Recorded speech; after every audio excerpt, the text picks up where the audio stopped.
It's a real pleasure to be here and discuss what is my passion, nutrition and how it can influence health and combat antimicrobial resistance. I'd just like to thank the 2019 Nuffield Group. You really have broadened my mind. My sponsors, the Thomas Henry Foundation, for making this possible. The Nuffield team for all your help. My employers, Try Nutrition, for supporting me during the time invested in this journey. And a large thanks to my wife and girl for being so patient and supportive. Antibiotic resistance is vitally important. The World Health Organization describes this as one of the biggest threats to health and food security today. Antibiotics are used to treat and prevent diseases caused by bacteria. And resistance occurs when these bacteria are no longer susceptible to antibiotics that would normally work against them. If antibiotics stop working, we can't reset this. We can't get them back. This is serious. The impacts on health and food production are enormous. And could coronavirus be a trial run for potentially something more serious? One of the drivers of resistance is the overuse of antibiotics. Therefore, it is important to use them only when necessary. And keeping animals healthy is an important strategy here, because simply put, healthy animals do not need antibiotics. So how does this relate to nutrition? Well, the phrase, "you are what you eat," is very applicable. So to answer the question of how nutrition can increase the health of cattle, the aim of my study tour was to answer the questions. Can nutritional products simply replace antibiotics? Can nutritional products increase cattle health? However, not only products. What role does nutritional management play? I've been told that the USA are really reducing antibiotic usage in food production animals, despite being, well, a bit slow off the mark, banning the use of antibiotics fed to animals to promote growth in 2017, when compared to Europe in 2006. I visited one feedlot business in Texas. Now, this is one business who finish 1.2 million cattle per year. In discussions, they told me that the vast majority of beef feedlot cattle in the USA use 3 feed additives in large quantities, as the photos show.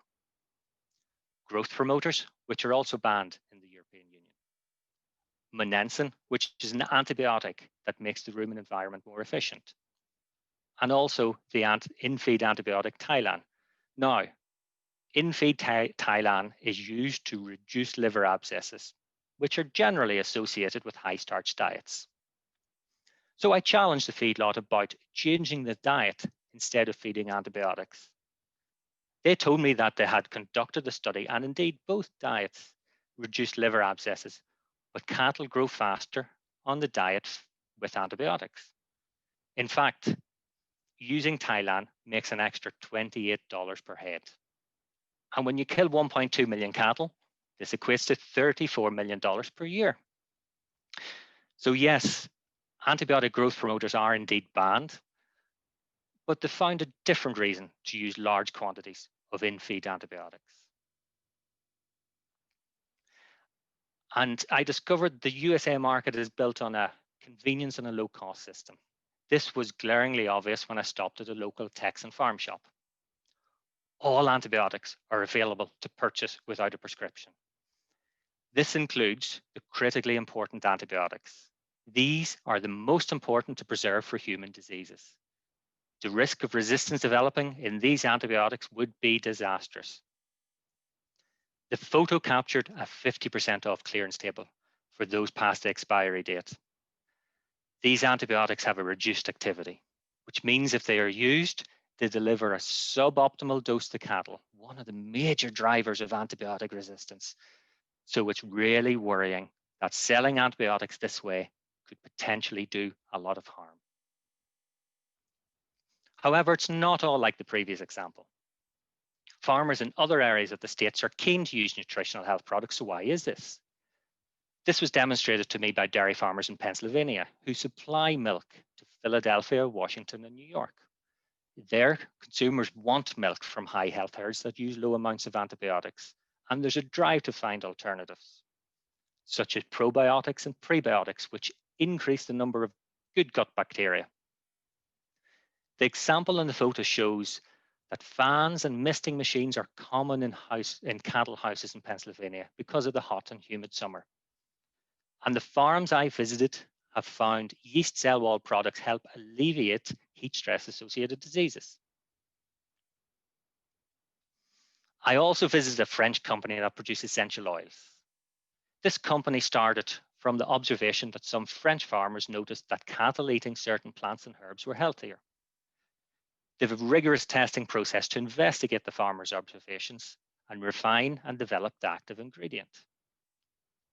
They actually had an initial focus on products which have an antibiotic activity but are expanded and are now looking at plant extracts that have anti-inflammatory and antioxidant properties, and those which modulate or change immune function.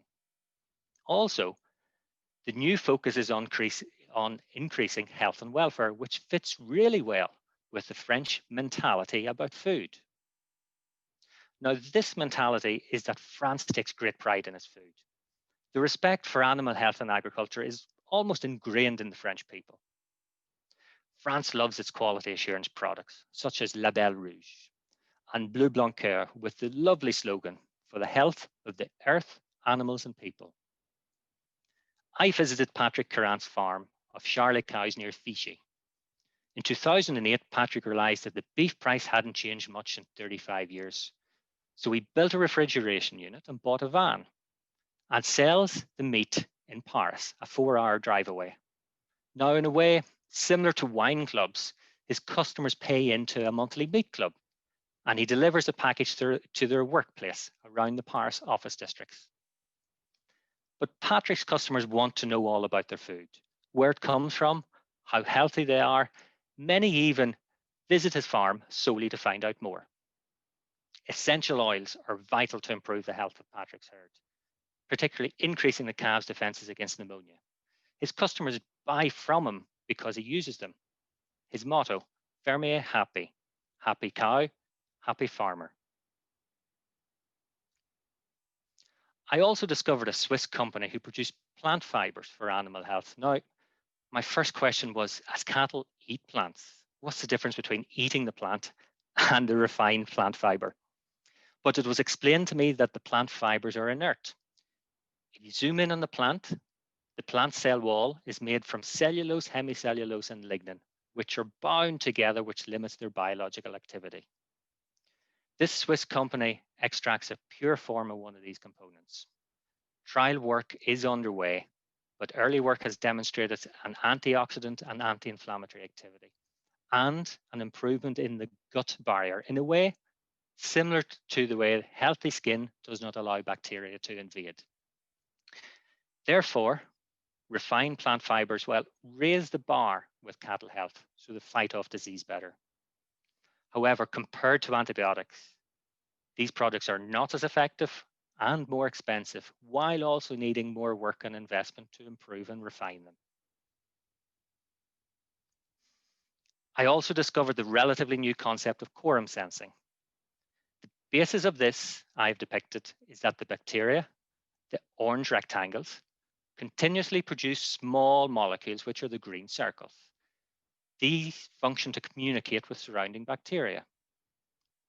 When the numbers of bacteria are low, such as the diagram on the top, the signaling molecules are also low and the bacteria remain dormant.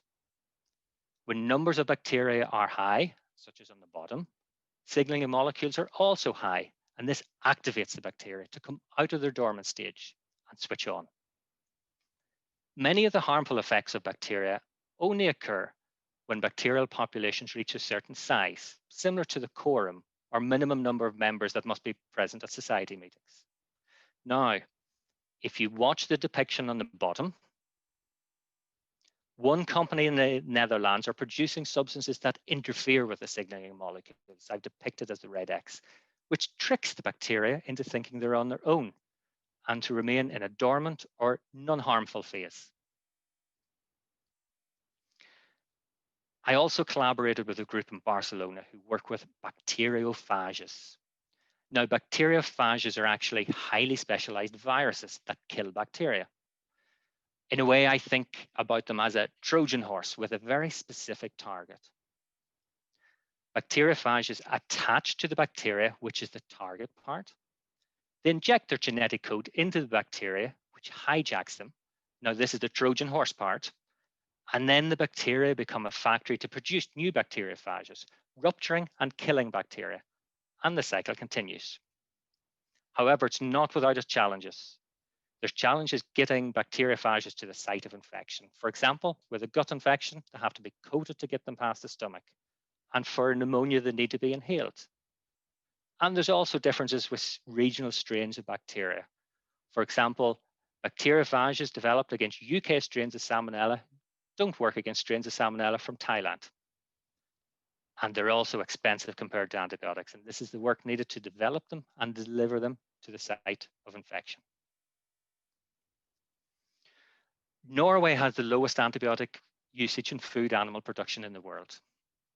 This is because Norwegian farms are quite isolated from each other and has historically meant Norway has had a low level of disease.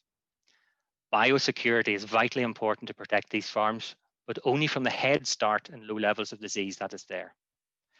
For example, the main focus for disease eradication in Norway are the 6 farms who have ringworm. The Norwegian Agriculture University is conducting research in a smart care project. This recognizes that separating the cow and calf at birth can be controversial, and keeping them together could keep consumers on side with farming practices. And this study examines separate cow-calf areas and limits cow-calf contact to feed time only. This hopes to keep calves healthy while reducing stress on the cow. And I think it's a great example of how nutritional management could have positive effects on health. So to conclude, many of these nutritional solutions I have discussed do have positive effects on cattle health, but none are a silver bullet solution. We should not concentrate on nutritional products simply to replace antibiotics. Many increase cattle immunity and health, therefore making them less likely to need antibiotics. However, many of the nutritional products are not as effective while being more expensive than antibiotics at present. And the market or consumers really drive the use of these nutritional solutions. I do feel positive for the future. There are many companies working in this area. We are certainly not there just yet, but the momentum of work is increasing, and I'm confident that solutions will come. I now have an even larger drive to find these solutions and to improve animal health. And I really look forward to continuing discussing this topic and driving solutions forward in the future. Thank you.